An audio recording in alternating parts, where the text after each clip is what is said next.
Okay guys, we've got the planning chart here. This will help you build your Gantt chart. As you can see, I've broken down tasks and sort of, I guess, responsibilities of doing the project in this spreadsheet. So you've got to do obviously documentation, a design and the development part of the assignment, and also the evaluation.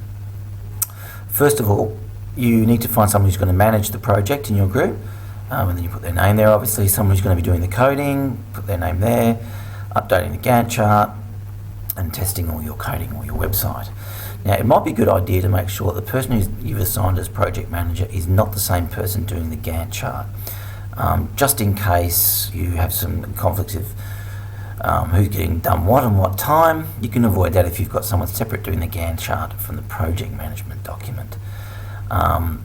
You need to get someone to identify the features of the website, what information must be produced from the website, data needed to produce the information, security limitations, compatibility, expertise. We sort of describe some of these we've taken from the rubric.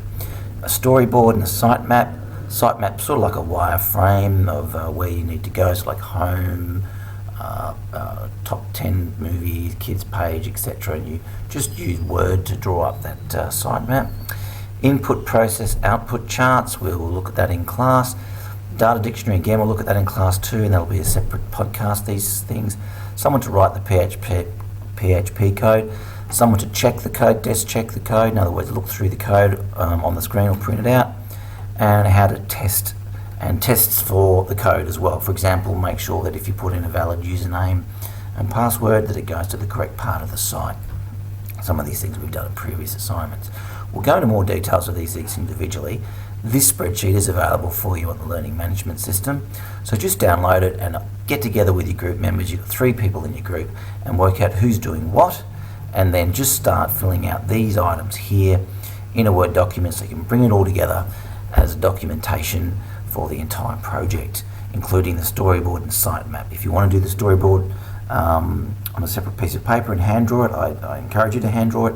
You can then take a photo of it and then import that image into your planning documentation. Alright, that's about it for now. Again, any questions in class, no worries, come and ask me or send me an email. Thanks for listening.